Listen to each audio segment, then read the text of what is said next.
দ্বিতীয় প্রশ্ন হচ্ছে, বেদাতীদের ঘরে খাওয়া যাবে কিনা, তাদের সাথে চলা যাবে কিনা? অমুসলিম হিন্দুর ঘরে যদি খাওয়া যায় তাহলে বেদাতি তো দাঁত নাই, শুধু কি বলেন, অমুসলিমের তো গালি নেই, এটা তো শুধু ধাতে না। বুঝতে পারছি? অমুসলিমের বাসায়, হিন্দুর বাসায় যদি খ্রিস্টানের ঘরে যদি আপনি খাইতে পারেন তাহলে বেদাতির ঘরে কেন খাইতে পারবেন না?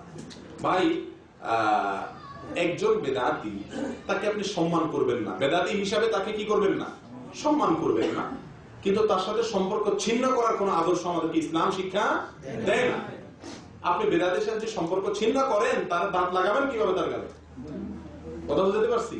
বেচারার গালে দাঁত নাই, বেদাতি হয়ে গেছে, এখন আপনি তার গালে দাঁত লাগাইতে চাচ্ছেন, তার কোরআন সুন্নাহর পথে আনতে চাচ্ছেন, তাহলে যদি তাকে সম্পর্ক ছিন্ন করে রাখেন তাহলে কিভাবে আনবেন? এখন আপনি যদি বলেন যে না, তার অন্তরে মোহর মেরে দিছে, আমি বলবো আপনি গায়েবের মালিক, আপনি কিভাবে জানেন তার অন্তরে মোহর মেরে দিছে? তার যে হেদায়েত কবুল হবে না আপনি কিভাবে জানেন? আমরা সময় কাম করি না ভাই, যে না ওর হবে না, এই জন্য ওকে আমি ছেড়ে দিচ্ছি। কেন? আপনি কে জানছেন? কে বলছে আপনাকে? শেষ মুহূর্তে যে হেদায়েত পাবে না সেটা আপনি কিভাবে নিশ্চিত হলেন? হতে পারে। এই জন্য আমাদের উচিত সবার সাথে সুন্দর আচরণ করা। সুন্দর আচরণ বেদাতির সাথেও করতে হবে।